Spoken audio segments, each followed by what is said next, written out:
ओम साई राम। श्री साई सच्चरित्र अध्याय 5 भाग 1।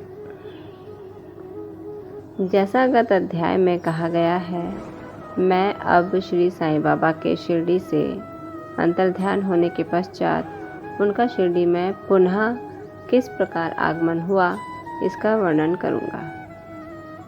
चांद पाटिल की बारात के साथ पुनः आगमन। जिला औरंगाबाद निजाम स्टेट के धूप गांव में चांद पाटिल नामक एक धनवान मुस्लिम रहते थे। जब वे औरंगाबाद को जा रहे थे तो मार्ग में उनकी घोड़ी खो गई। 2 मास तक उन्होंने उसकी खोज में घोर परिश्रम किया, परंतु उसका कहीं पता न चल सका। अंत में वे निराश होकर उसकी जीन को पीठ पर लटकाए औरंगाबाद को लौट रहे थे। तब लगभग 14 मील चलने के पश्चात उन्होंने एक आम्र वृक्ष के नीचे एक फकीर को चिलम तैयार करते देखा, जिसके सिर पर एक टोपी, तन पर कफनी और पास में एक सटका था। फकीर के बुलाने पर चांद पाटिल उनके पास पहुंचे।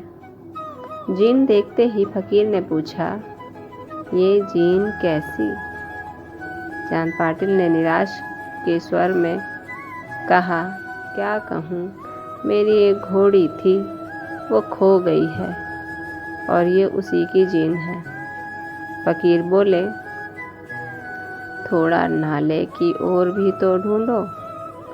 चांद पाटिल ने नाले के समीप गए और अपनी घोड़ी को वहां चलते देखकर उन्हें महान आश्चर्य हुआ।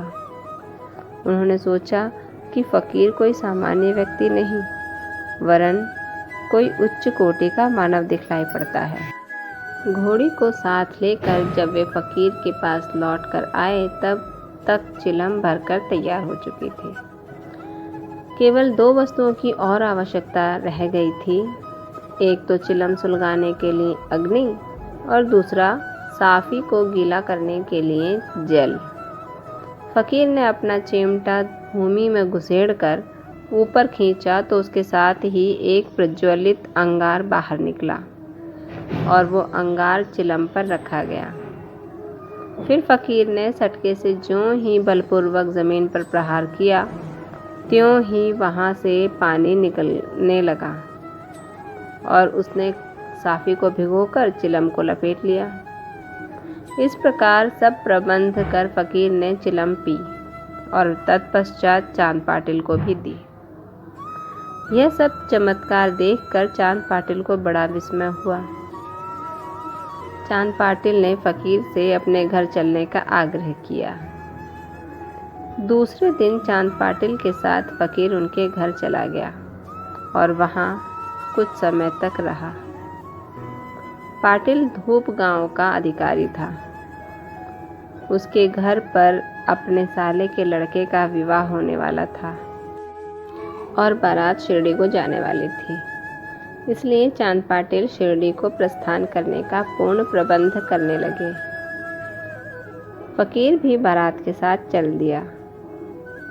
विवाह निर्विघ्न समाप्त हो गया और बारात कुशलतापूर्वक धूप गांव को लौट आई, परंतु फकीर शिरडी में ही रुक गए और जीवन पर्यंत वहीं रहे। ओम साई राम। अब अगले अंश में कल फकीर को साईं नाम कैसे प्राप्त हुआ इसका अध्ययन होगा। तब तक ओम साई राम। बाबा सब पर कृपा रखें।